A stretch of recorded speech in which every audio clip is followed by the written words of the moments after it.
Hello friends, कैसे हैं आप लोग। उम्मीद करते हैं साथियों आप लोग अच्छे होंगे। दोस्तों, जैसा कि पता है वर्तमान में जो वैकेंसी चल रही है रेलवे के अंदर, वो आपका 1,03,000 के आसपास ग्रुप डी की वैकेंसी है और 35,000 के आसपास जो है वो एनटीपीसी की वैकेंसी है। और जैसा कि दोस्तों आपको पता है, इस बार डॉक्यूमेंट वेरिफिकेशन के लिए आपका 1:1 के अंदर बुलाया जा रहा है। ठीक है। पिछला बार क्या होता था, 2018 के अंदर जो वैकेंसी आई हुई थी आरपीएफ की आई थी, ग्रुप डी का था, एलपी टेक्नीशियन का था और जूनियर इंजीनियर का था। ठीक है। तो इन सभी वैकेंसियों के अंदर 5% एक्स्ट्रा कैंडिडेट को यहाँ पे बुलाया जाता था। मतलब जैसे टोटल 100 सीट है, तो ऐसी स्थिति में 105 कैंडिडेट को डीवी और मेडिकल के लिए बुलाया जाता था।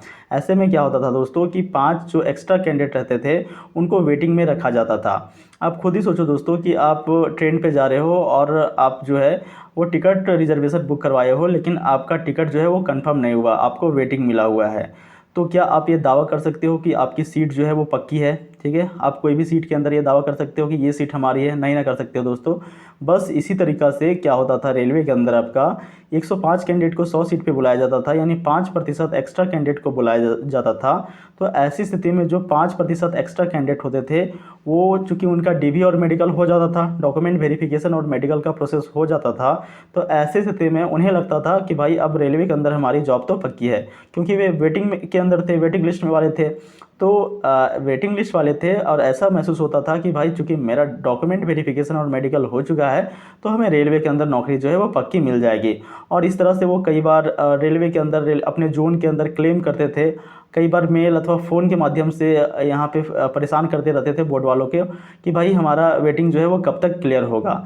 तो रेलवे बोर्ड ने इस झमेले से बचने के लिए क्या किया कि वेटिंग का प्रावधान ही पूरा का पूरा समाप्त कर दिया। ठीक है दोस्तों, जैसे आप समझ ही सकते हो ना, आपने टिकट बुक करवाया है और आपको वेटिंग मिल गया। ठीक है। अब वेटिंग मिल गया, अब मान लो भाई कि आपका जर्नी जो है वो कल के डेट में है, और कल के डेट में जब तक चार्ट प्रिपेयर हो जाता है तब तक आपका वेटिंग क्लियर नहीं हो पाता है। तो क्या आप ये दावा कर पाओगे कि आपकी एक सीट कंफर्म है? नहीं ना साथियों। उसी प्रकार से यहाँ पे कैंडिडेट्स वेटिंग वाले जो होते थे, वो यहाँ पे दावा करने लगते थे कि भाई हमारी तो रेलवे के अंदर नौकरी पक्की है, एक सीट पक्की है। तो इस तरह के झमेले से बचने के लिए साथियों यहाँ पे वेटिंग का प्रावधान जो है वो पूरी तरीक़ा से समाप्त कर दिया गया है। तो भाई अब क्या होगा? डॉक्यूमेंट वेरिफिकेशन और मेडिकल के अंदर तो ऑब्वियस सी बात है, कई कैंडिडेट्स ऐसे होते हैं जो छट जाते हैं, क्योंकि बहुत सारे कैंडिडेट डीवी के अंदर सही सारे डॉक्यूमेंट्स उपलब्ध नहीं करवा पाते। लेकिन डीवी के अंदर बहुत ही कम कैंडिडेट छटते हैं दोस्तों। मेनली आपका जो है वो मेडिकल के अंदर कैंडिडेट जो है वो छट जाते हैं।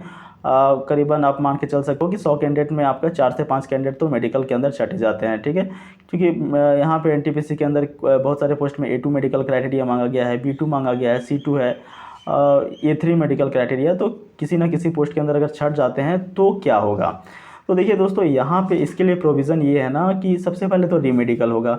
रीमेडिकल के अंदर आप पास कर जाते हो तो भाई आपका तो चयन हो जाएगा। और अगर नहीं रेलवे के अंदर, जैसे मान लीजिए किसी जोन के अंदर आपका 100 सीट है और 100 कैंडिडेट उनको नहीं मिल पाते हैं ना, तो ऐसी स्थिति में वो जो है वो सेकेंड लिस्ट निकालेंगे। ठीक है।